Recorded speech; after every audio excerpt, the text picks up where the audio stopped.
upsets, my guy. Over here. Oh, no. This guy. What? No. FSU rushed the field. We just talked about this. Literally just talked about it. Yeah. Like, we were just kicking the retard down the field, and they're going to run out there. Taking credit for it. That was, But seriously. what a rough Saturday for the Alabama faithful. I'll start there. How about that? Yeah. Let's just get that out of the way so I can be better and we can, do sports ball stuff. Well, I would say probably for week 1. I'll go ahead and say week 1 and week 0, even though there's obviously not as many games in the first one. That's probably the biggest upset. So the biggest upset of the season is, say, the Bama FSU game. Yeah, I mean, everybody was expecting the same FSU from last year. Not everybody. 87.5% of people in the country. I mean, they were roadkill last year. Now, to be fair, I also talked about how much money they took from the coach and put back in the program, transfer stuff. So, I think there's a sense of urgency for everybody over there. So, kudos for them for getting their shit together because they made Bama look like... Bama doesn't get made look like that. So, I think a harsh reality might have to set in for some Bama players this year that, Saban's really gone and this is DeBoer's team. Really gone. He ain't coming back on a white horse, I can promise you that. He's still got an office there, to be fair. He went out for a pack of cigarettes. Yeah, that was tough, man. My dad would never do that. He loved me. Sorry, I'm plugging the rewind in the middle of sports ball. I had polled some of the Alabama buddies of mine at service today, trying to get some of their feedback to see, like, okay, I didn't get to watch the whole game. I was in and out taking the kids around. But my wife, Alabama fan, was very upset, made chicken and gravy last night, comfort food, because she just had to suffer through that and wouldn't watch her team get... It's not even that, from what I observed, it's not that they just got manhandled. It's just so much it was just a slow, gradual decline. And I know there were some key players that were out too, right? I mean, do you think that's even something that could make a big enough difference in the weeks to come? Because, you've got some players that are out for like 3 or 4 weeks. Well, Ryan Williams basically dropped everything thrown at him. Which is wild. That was... But then on the same other side, Bernard had a phenomenal game. So I think coaching had a lot to do with it. I think we were talking about Auburn last year with the execution. I think execution had a lot to do with it. Hold on. I want to put something out there. I don't see any scenario where Lee Corso has his final game day and then his baby OSU and FSU, where he was at, don't come to victory and both pull the upsets. The game was rigged. Yeah, is there a more fitting television that you can make? So when you got inside lines like this, you got to let us know so we can put the money down in advance. Yeah. Okay? We make the videos, we put them up, we tell the people, we say the things. Parlay that. Auburn coming up and winning by 2 scores. Who saw that coming? I didn't see that coming, but... Auburn looked pretty damn good. Like I said, I don't see a scenario where they don't win at least 8 games if they don't take this stretch right here. If they go out there in enemy territory and have fun. Jackson Arnold was having fun out there. He was hamming it up, and that's an Auburn team I am definitely not used to seeing for I think years. If you have a mustache like that, you have to be kind of a goofy goober, I know, and no judgment to him, but when you see his picture come up, I'm like, wait, that dude's making that run? I'm a little concerned that our pass yards, where it was a 3-1 ratio of rushes versus passes, I'd like to see a little bit more, but if it's working, it's working. I guess you got to exploit whatever it is, the team that you've scouted ahead. He ran for 130-something yards. Yeah, that's some Lamar Jackson that's... I think the running back, he was averaging over 5 yards a carry, so, why not give it to your running back every time and get you a first down in 2 plays? Yeah. I was actually happy for him, man. I don't particularly like Baylor, but, that's... Yeah. And I obviously definitely don't like Auburn, but I like to see the teams in the SEC come up. Like, nobody wants to see Arkansas get the shit kicked out of them every week, or the Gamecocks, or all these programs were good at some point, and we were talking about having the few years where there's just a bunch of really good teams playing each other, and I'd really like to get back to that kind of football instead of being, well, there's 2 in this conference, and there's 2 in this conference, and there's 2 in this conference, and you'll see them in the playoffs. Well, as an Alabama fan, you know you can only have a dynasty for so long, as Hey. Florida State just showed you. Hey. Well, I'm saying the SEC had its period where it was there. Is it gone now? I'd like to not think so. I'd like to think that maybe everything is rigged.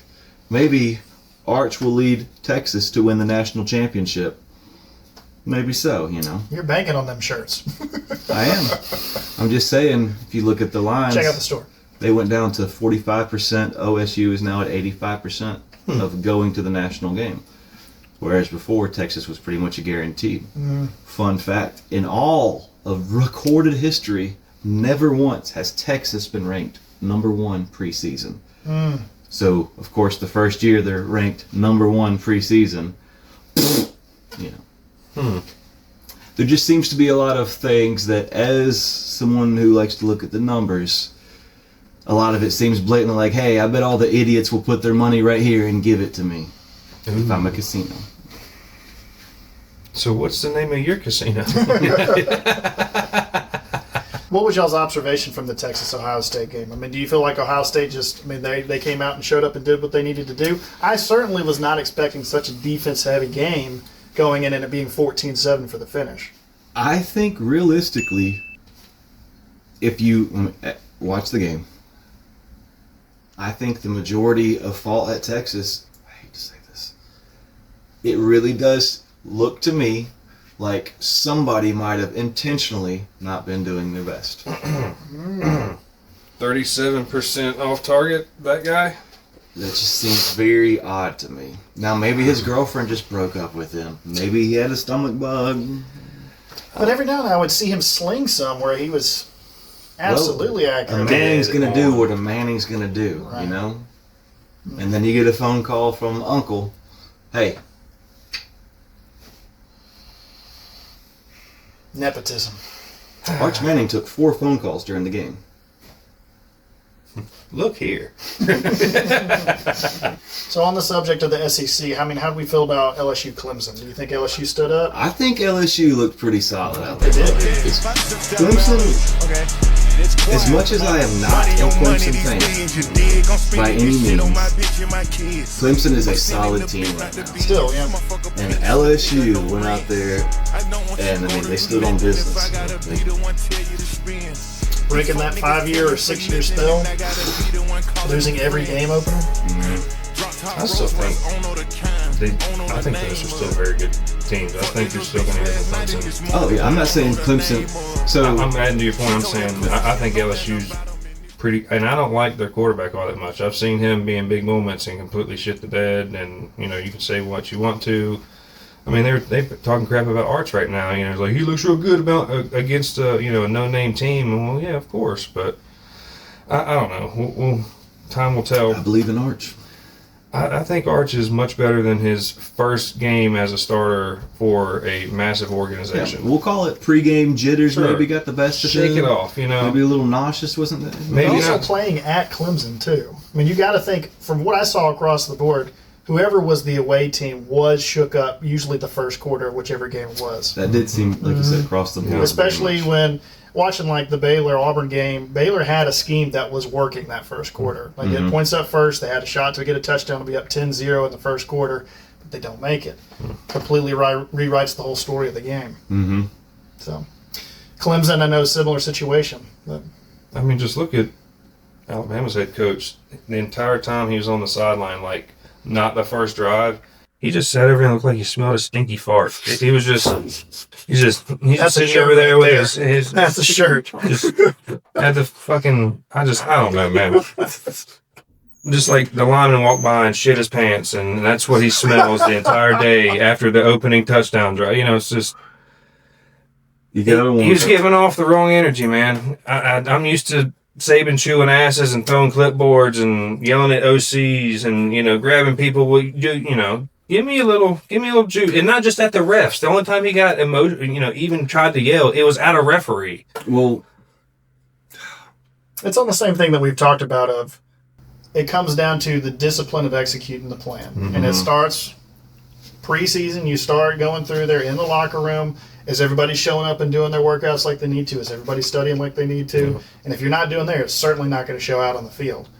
So I'm happy. Our discussion that we had previous week, I feel like Auburn executed the plan that they needed to have. I like that you said that. I saw we'll say a parody video of a Texas recruitment ad, and you have a man in a cowboy hat walking them through the facility, and they're taking I think they stole the 3D tour of the facility.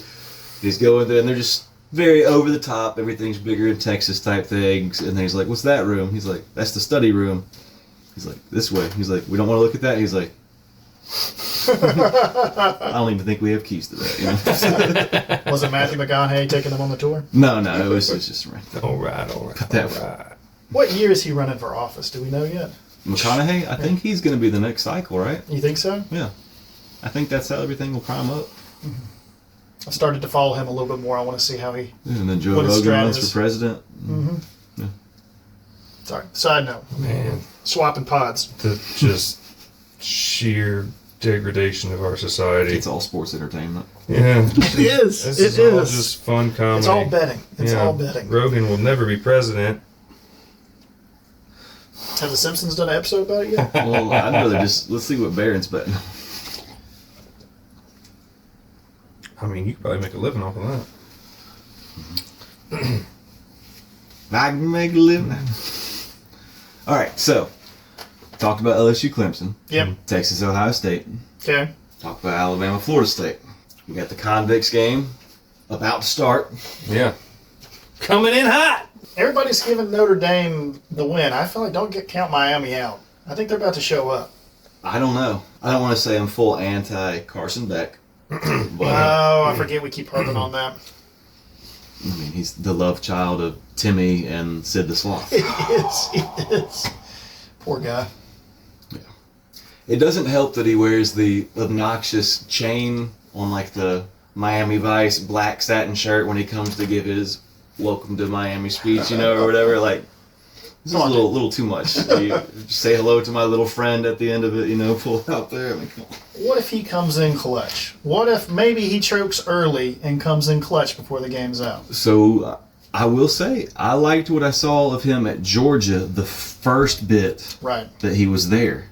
And it seemed like there was, I don't know if there was personal stuff, if there was professional stuff, but it seemed like a switch had been flipped, and then it was a different style of play. And it was, I almost want to say, there seemed to be more ego all of a sudden. And that seemed to affect what he was doing. And that's just kind of rippled from there. And I have not liked what he's developed into over the last bit of that season. And maybe some maturing occurred, maybe... Some humility, maybe? Yeah, maybe enough people making memes about him. I mean... Well, somebody stole his Lambo. That was probably humble. A little humble pie. It's just... We'll see. We'll see. I would like to think that he overcomes whatever nonsense he's had, and he delivers, and it's a great game, and he's a solid player, all that. But I'm not seeing it right now. We'll see, though.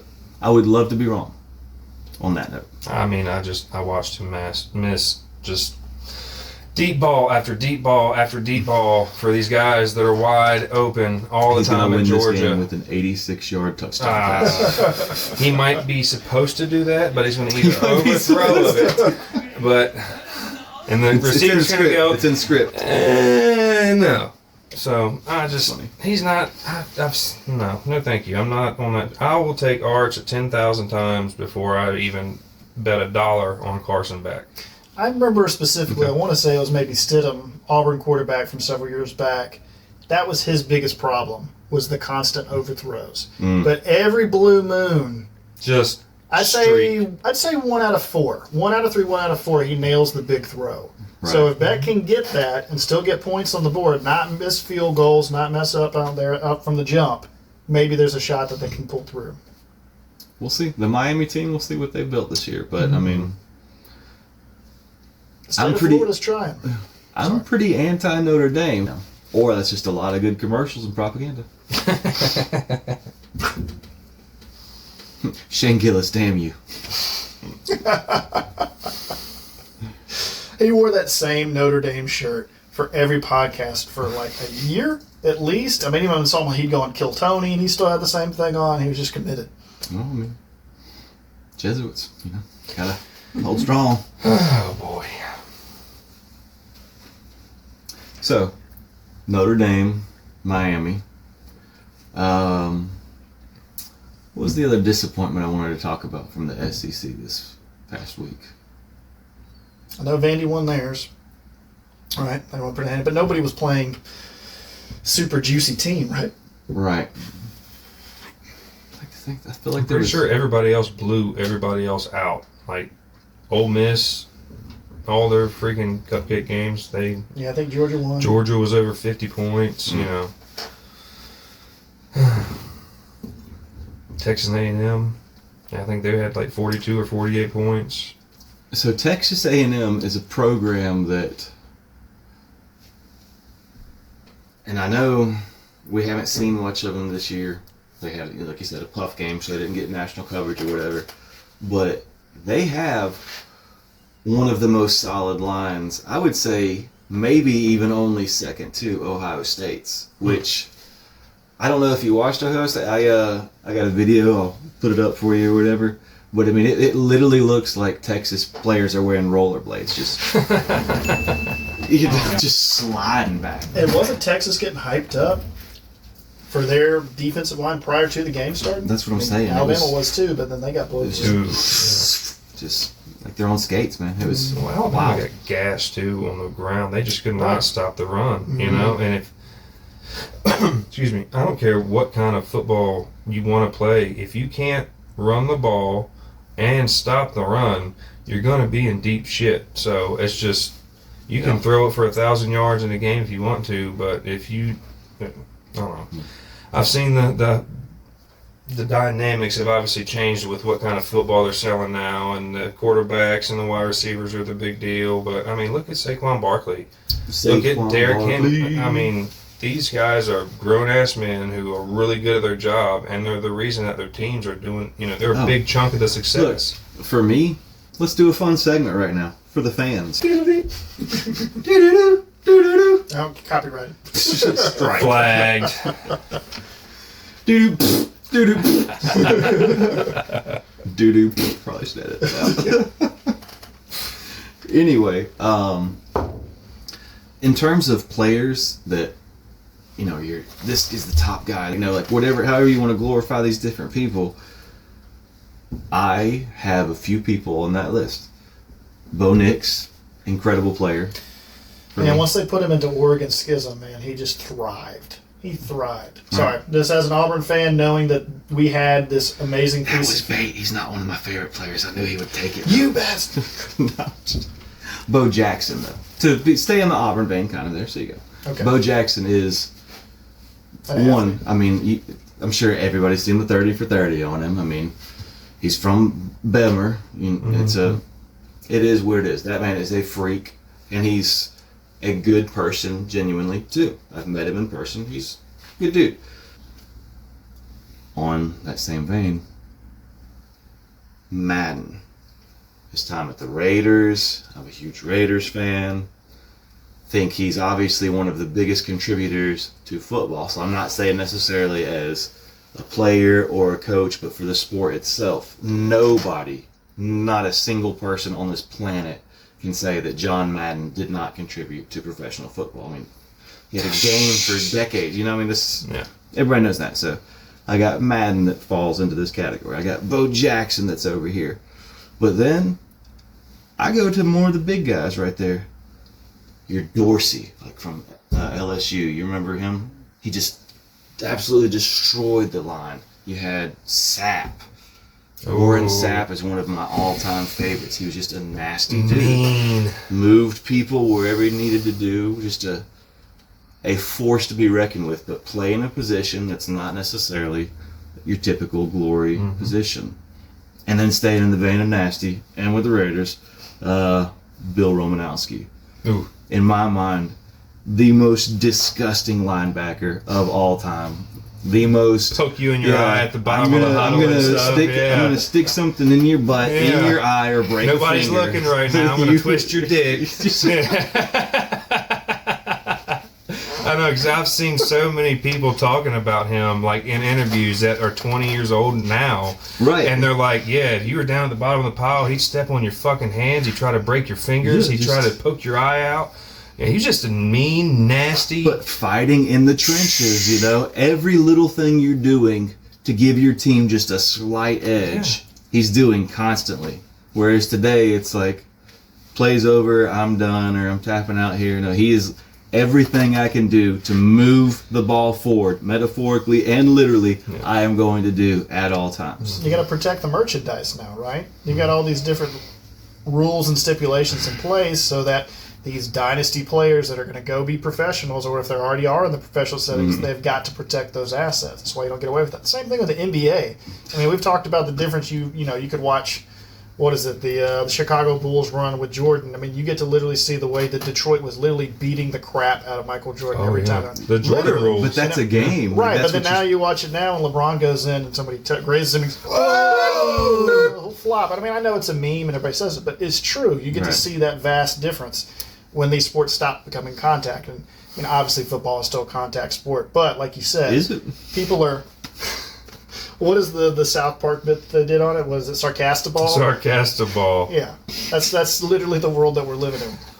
Give him the balloon and tell him you did a good job while he runs down the field. Yeah, they've got like the bras on their head and everything. it's like these cuts. Isn't Randy like the head coach of the Broncos at that point? Yeah. It's like the NFL Sarcastable. Oh yeah, Sharon, it's really great. Yeah, Sharon, I got the new head job for the Broncos now, Sharon. Yeah. Yeah, I really want to be the head coach of the Denver Broncos in Sarcastable.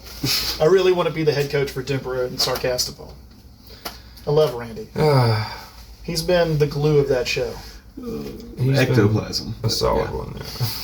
Spooky ghost! There's a spooky ghost!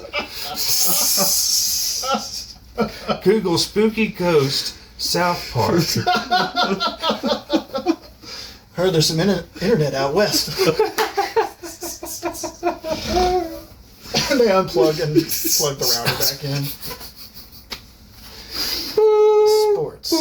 Sports ball talk. South Park, still running. They've been trying to get canceled for so many years now.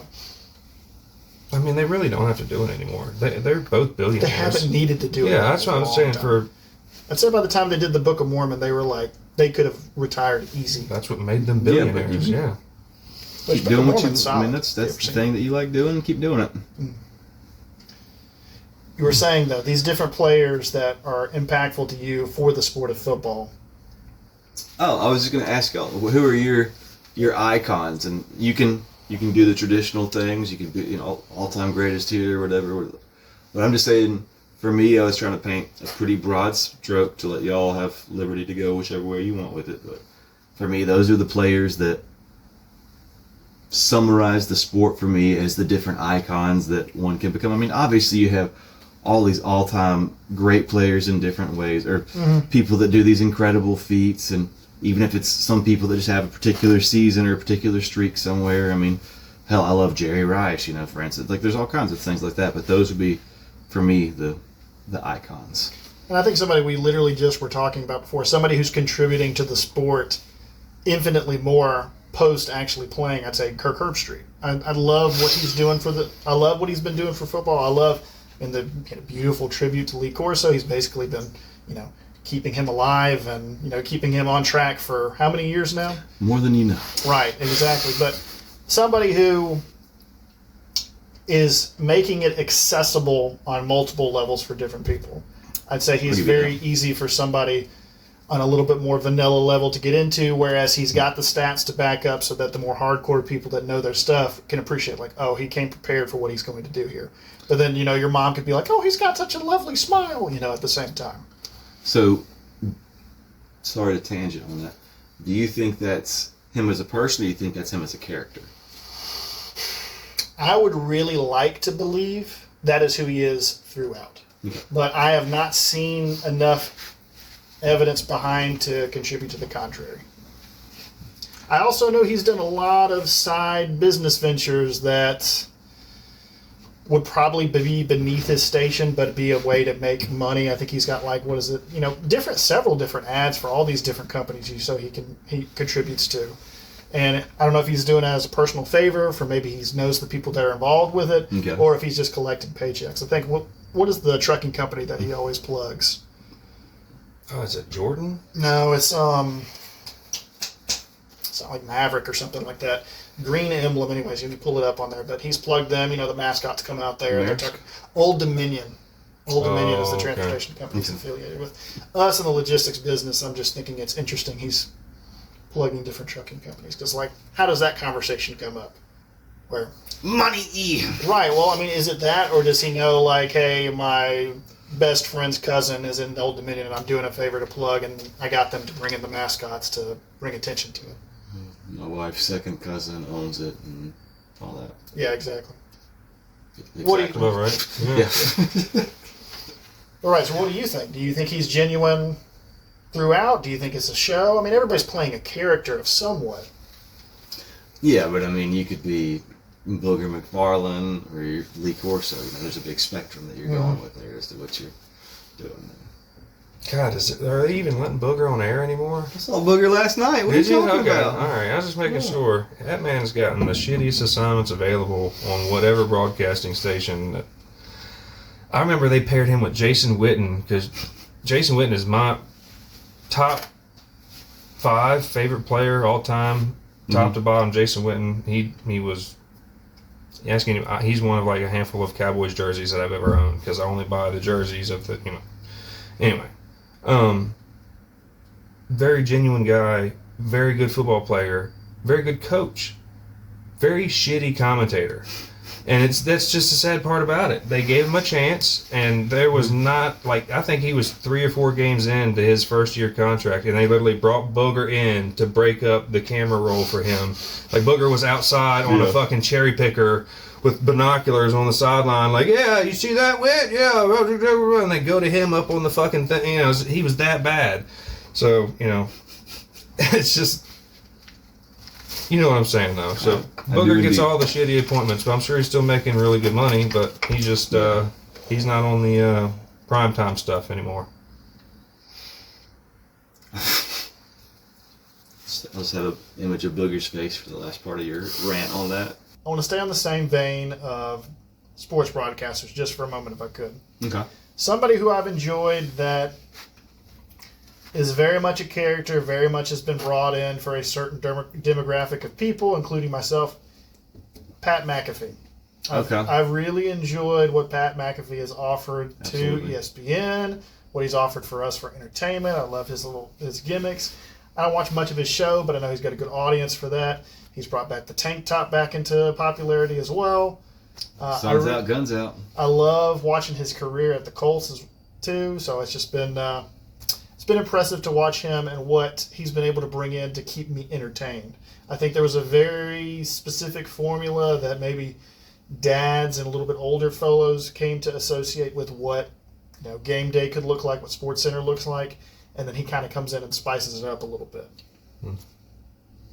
I agree with that. That is my personal observation. No, I agree with that. I was going to say, I thought you were going somewhere slightly different with that because from my perspective, it seemed like the whole sports entertainment realm was increasingly being geared more urban-centric, and he seemed to be the first thing that was... counteractive of that. Yeah, more, we'll say, broad appeal and not trying to force a culture on, being open to all cultures and just being like, hey, sports. I'm a dude who's fired up about sports. Yeah, I'm a bro. I like Watch sports. me kick this fucking football. I feel like he is a dude, bro, though. And I mean, and to your point, I mean, he even crossed over into the WWE world. He was commentating for them. Right. I think he was actually commentated and did color commentary for WrestleMania. I can see him do good at that. I think so. Yeah. I mean, I think he also wrestled in that WrestleMania. To be fair, I think Vince McMahon actually gave him a stunner. So I mean, but I like that, especially for now's football and modern time. Yeah, he has definitely pulled in I say a younger crowd for one, but I think he reaches across a lot of tables too. So I mean, I think he's very much a dude bro and could probably go to anybody's barbecue and be fine. You know what I mean? So if we're going to step away from the table, and if I'm going to go to somebody who's contributing to the sport and stays within the sport, a bias coming in again, Carnell Williams, a.k.a. Cadillac. I love his experience. We've already talked about on the show, previous podcasts. I mentioned him returning the kickoff for my first Iron Bowl experience. But also, you know, the records he broke and coming over and passing Bo Jackson the time that he was here. I don't know if he did overall, but he definitely did for the single season. Fun to watch. Very exciting to watch, but then to also see him, his career, I know he had a little bit of success early on in the NFL. It didn't really amount to much in the long run. Coach met him. But, he did, that's right. Yeah, you remember that? Yeah. Shout out to Coach. But his career to come back to Auburn, be the running backs coach, and for him to get the interim coach spot, be the first African-American to ever hold that spot. Something to be said for that. So I think he's coming back to what gave him his start. I think that shows some humility to be like, hey, I want to come back and contribute to the program. That may be who I am. Right. So a lot of respect for that. I think he is trying to, we'll say that whole, I know it's kind of cliche, but that whole community involvement thing that you're going down, I think he very much is. I mean, that's, like we're talking about with Coach, you know, he's doing stuff with youth sports, trying to help these high school players develop and all that. And appreciate it. What's you, Brian? Yeah, I mean, we're going straight to the low-hanging fruit, man. Low-hanging fruit. I mean, it's the easy answer. Nick Saban has been a massive, massive influence on, I mean, all regards of football. There's pro coaches that come and talk to him. He tried to do that. It wasn't very successful. But. Well, back in them days, the NFL was already a thing, and the college football wasn't that thing yet. So he got up there, and they said, pee-pee slap, pee-pee slap, pee-pee slap, and he went, oh, okay. I'm going back over here. I'm going to take my ball and go home. Yeah.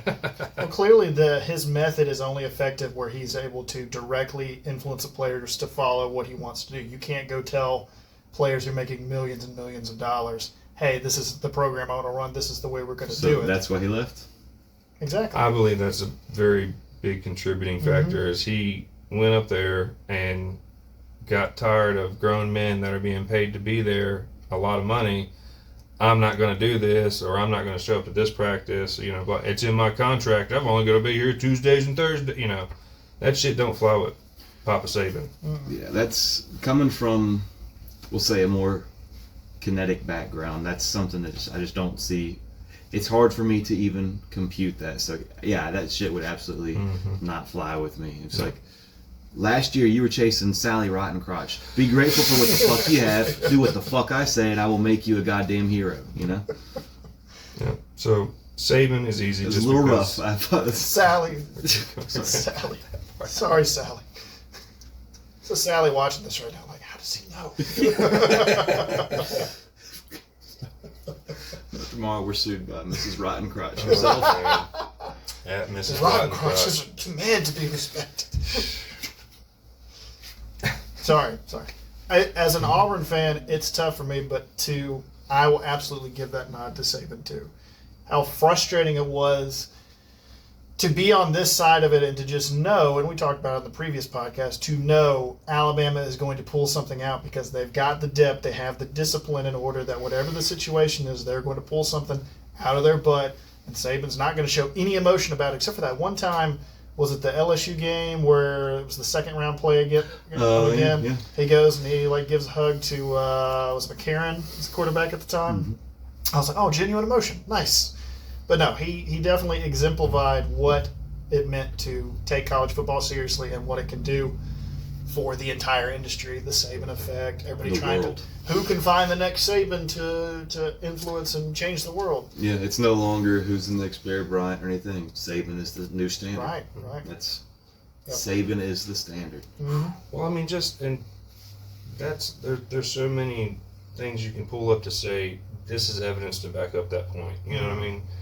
If just look at the head coaches that are coaching right now, SEC and elsewhere. Well, they're all that served under Saban. Yeah, I mean, Indiana's head coach, Saban, Kirby Smart, Saban, Tennessee, Saban. I mean, Muschamp. Texas. I just list. Mm-hmm. Those, they all studied under Saban, and they've been relatively successful on their own. Right, I mean, look at Kirby. He had a back-to-back. I mean, so, yeah, I could talk about Saban all night, but that's absolutely my easiest answer because he affected all of football. You know, it wasn't, he affected football from like Pee Wee League up to the pros. There are pro coaches that want to meet with Saban and talk with him about football. You know what I mean? So, yeah, he's on SportsCenter. Yeah. You know?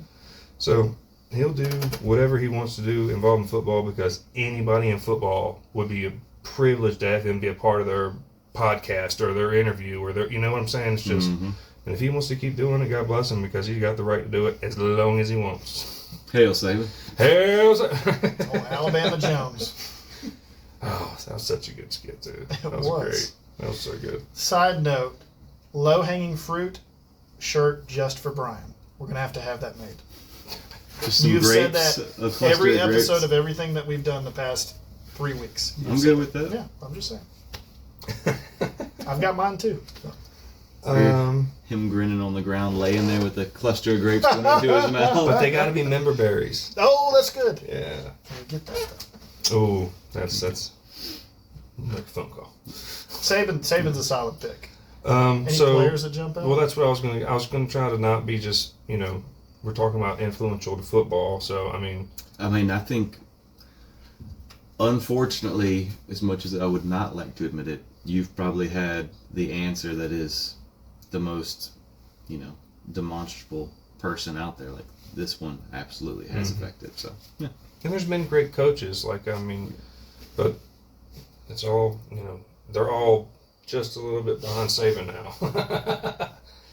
Paterno, Bear Bryant, Paterno for a couple different reasons, but anyway, you get my point. That's like I said, that's the easy answer. As far as like player, I mean, unpopular opinion, but Coach Prime, he was an absolute draw, and he's still an absolute draw. And I'm not saying he's my idol or anything like that. I don't. My linebacker shit his pants. That's what this face is. Or we could try one like this. Overrated. Throwback to 10 minutes ago. I mean, he's just been a show since he ever got involved with football. From high school to college to pros to you know. That dude is, he in the basin of it, he's solid. He's one of the best players to ever put on an NFL jersey. As far as defense, he could play both sides of the ball. He was absolutely a freak of nature until that toe got him, you know.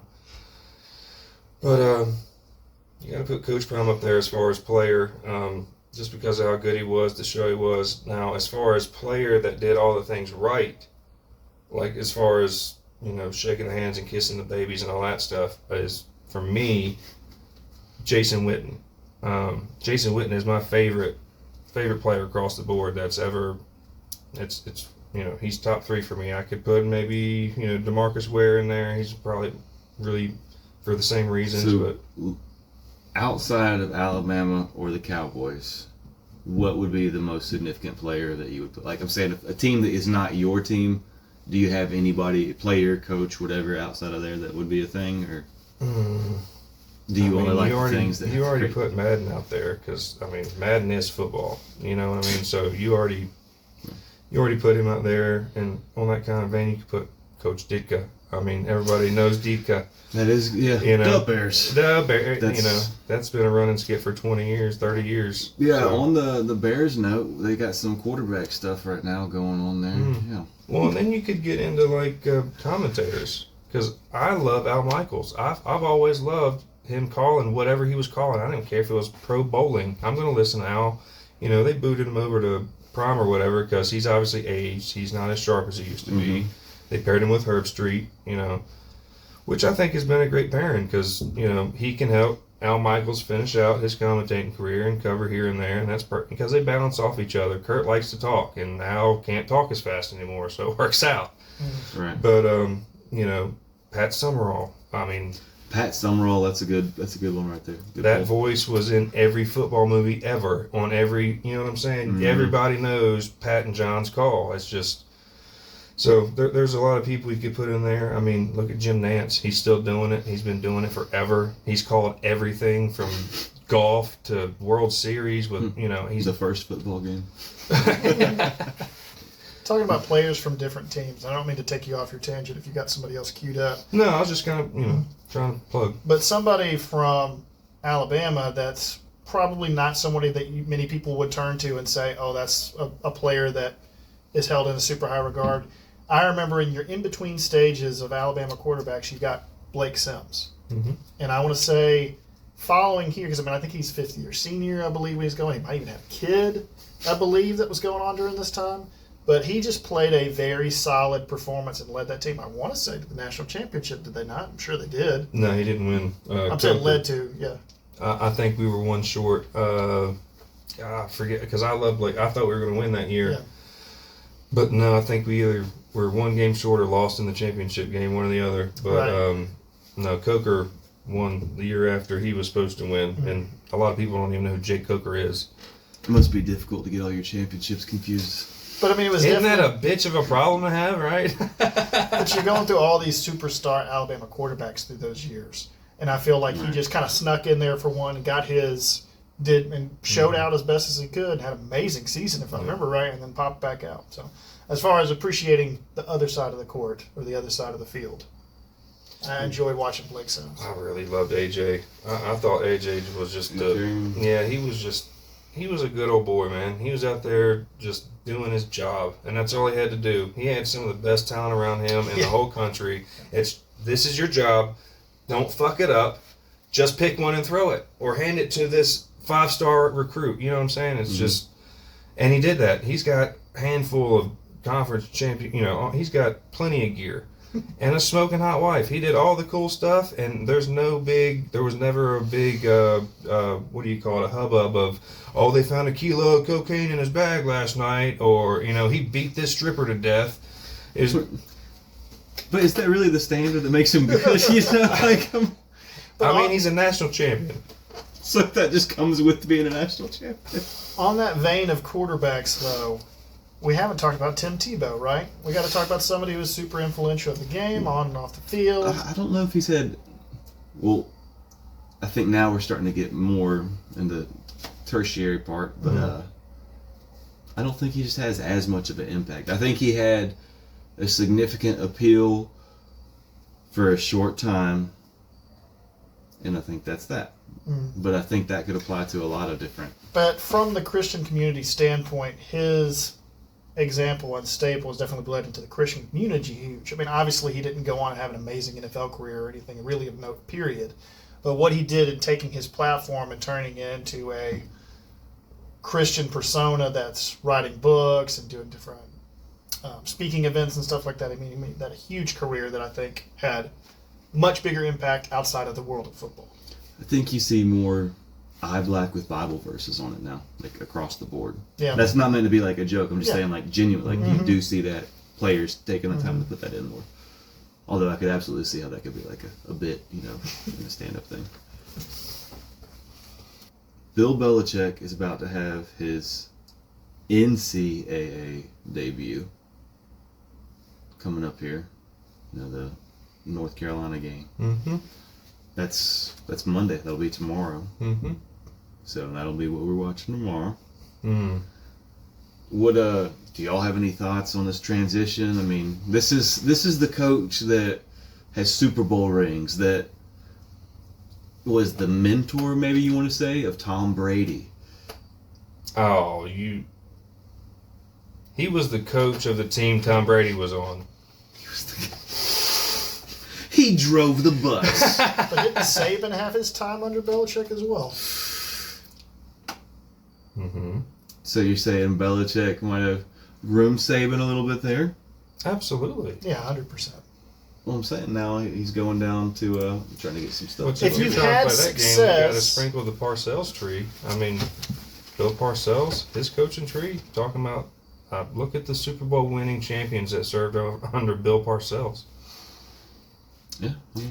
On the subject of Bill, if you're able to have, unlike Saban, if you're able to have success at that NFL level, to be able to get your talent, who is the super multi-million-dollar players to consistently win those Super Bowls. I mean, I think there's an argument to be made that he comes to the college football scene and whips a team into shape to make them noteworthy. Which team is he coaching for? You say NC? Yeah, Tar Heels, baby. Tar Heels, UNC.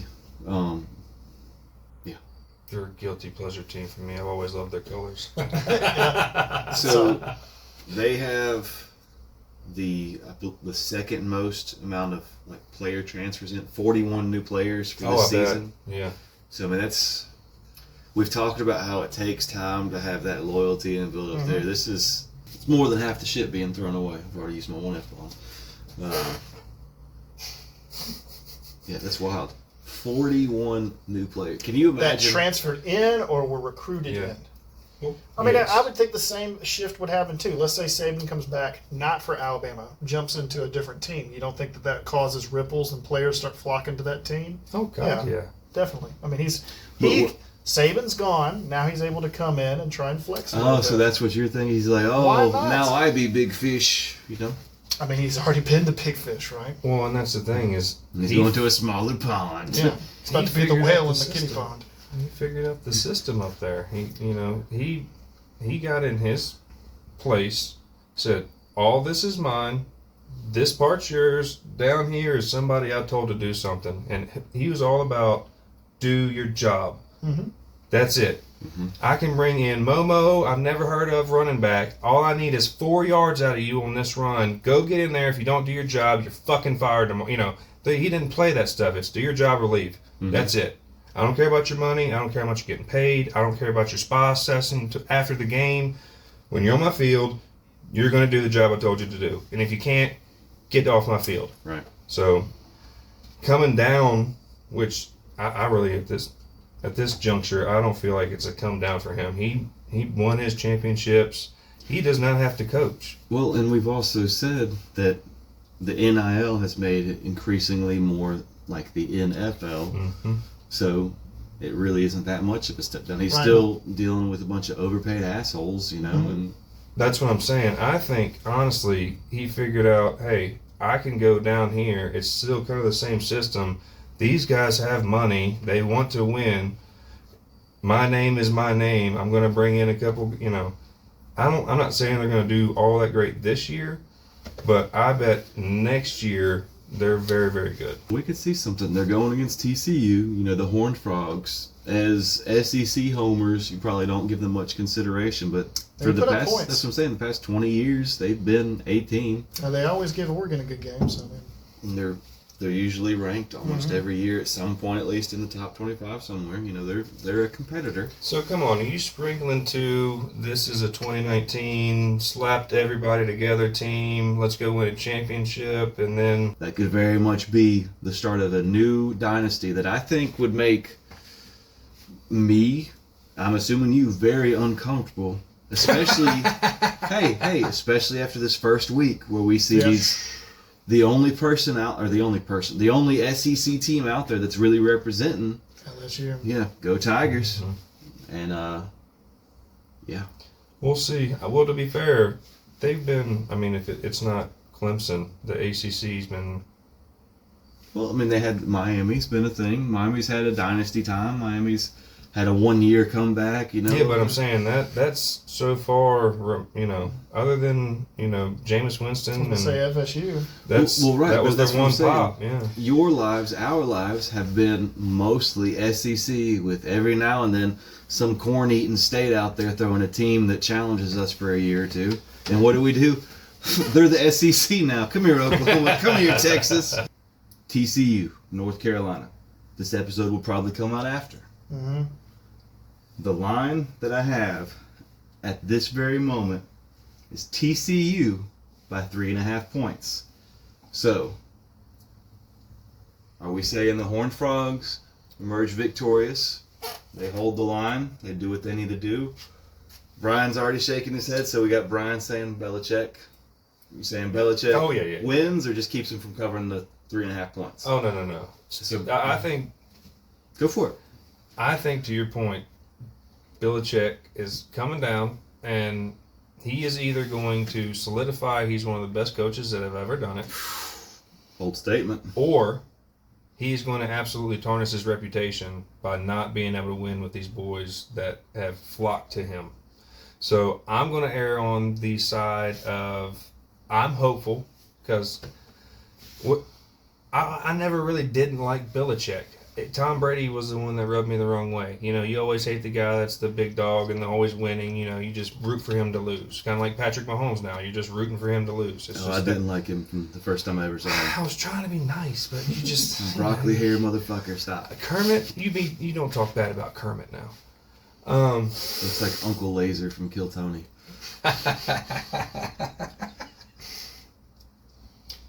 You're off your tangent. Yeah, Finish sorry. your thought. So, I'm going to err on the side of hopeful for Belichick's sake that he comes out and just slaps his wiener out on the coaching table and says, I have arrived. This is what I have created. You all are going to have to deal with UNC now. And I'm hoping that happens because I don't think that's a bad thing, especially since you're talking about the power shift and all that. I'm an SEC guy the whole way, but I am a firm believer of competition breeds excellence. And if you have different power conferences with real threats, that's good for football. You know, it's going to challenge the coaches to be better. It's going to challenge them to bring in new schemes. It's going to, you know what I'm saying? As long as you're not Michigan and just stealing everybody's signs and shit, you know. You know, I have a UNC challenge coin. You know, challenge coin in the military. Yeah. That's good. It'll be a challenge coin that's UNC themed, and it was actually given to me by we'll say a higher status basketball coach that came out of there that I met when I was in Portsmouth Naval Hospital. And so I guess a little bit of me, just because of that there's a little bit of a tie-in, and I could theoretically support them and be in support of that movement. Now in this game, I don't know, that's a lot of egos to manage very quickly, because you got to think at the Patriots, that's an established program where you're the new hot shot, you're coming in with your ego, you're coming into a system that is already a well-oiled machine, and you realize if you're not a cog that fits in there perfectly, you're getting tossed, because there's plenty of other cogs that can go right in there. So right here, we might have a lot of these cogs that think they're levers, and you know. I'm of the boat too. Let's think Saban at Alabama first year loses an Iron Bowl, Tommy Tuberville. The team's good, but not great yet. Don't think Ohio State's in the conversation? I think Ohio State is always going to be in the conversation that the media is steering, whether they necessarily deserve to be there or not. This year, I think that they do have a team that should be in the conversation. Now, I don't think it is the national championship team. Fair. I haven't given my prediction on UNC TCU. So it's TCU by 3, right? 3.5. 3.5? I'm going with that. I say TCU. So they cover? I say they cover. Because I just don't see, even with all that talent coming in, for them to be as polished as they need to be to get to where that program wants to be. But how exciting would it be if they do? Well, I would love to see the shakeup and be like, all right, what is the SEC's answer to having Belichick come in, right? Do you pull Saban out of retirement and now he comes out here to challenge it, and you have them battling it out and maybe the next 5 years to see who gets the next natty? I'd be excited about that. I think there's been a lot of money spent in the SEC for the teams in the SEC not to be better this year. I mean, like I said, how much is Texas's roster? And I honestly feel like, I think it's an oil field. yeah, a whole oil field, right? Yeah, it's just they're primed to make a run. I like I said, I believe in Arch. I feel like they're gonna get it together. I think so. But man, it's hard to bet a bit against Belichick when he's had a little bit of time to do some stuff. You know what I mean? I got nothing to lose. I'm going TCU. Let's see what happens tomorrow. I like it. Yeah. The only downfall is, does he have time to coach real well while he's banging his 22-year-old girlfriend? Keeping him young. Yeah. When are UNC and FSU playing each other? Tar Heels, FSU, November 22nd. 3 p.m. Fox Sports. I didn't realize that the Gus Bus was on old FSU as offensive coordinator until I watched him yesterday, and I thought they're making the right plays and putting. I say the things. I don't just talk out of my bottom, man. Well, I'm saying the thing. I think that's the game to watch. So you're hinting at an ACC dynasty starting. You're saying the power is going to shift from the SEC to the ACC, and you said it's going to make us uncomfortable. Is that what you're predicting? I'm saying one of these two teams versus Texas or LSU. I believe in Arch. He just sucked yesterday. Somebody's got to play devil's advocate here, so we'll see. Hey, Satan. The Nuss Bus, is that what I need to say? SEC all the way, I'm guessing. I respect it. I mean, I'm just... The college football landscape is definitely changing. And we're all struggling to keep up. This was a shell shock of a week. I mean, it makes it exciting to see what's going to happen next week. I want to tune in. Yeah. Any final words? No, I'm just kidding. Yeah, I think the ground has gotten a lot closer for a lot of teams. I think the portal has caused problems. People who thought they were going to have players here, they're over there now.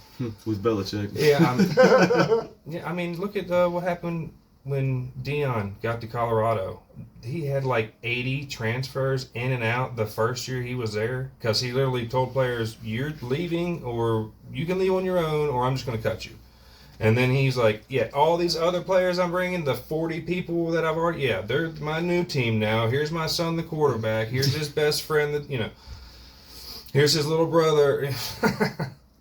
But, that's what happened. And that's what you're dealing with. So you're not wrong. You are not wrong in any way. So it's gotten closer. I think there's going to be more competition this year. I mean, you're always going to have your cupcake games when, Middle Tennessee gets 70 points put on them or whatever it's going to be. But I think when these more well-known teams are playing each other, it's not going to be the massive blowouts.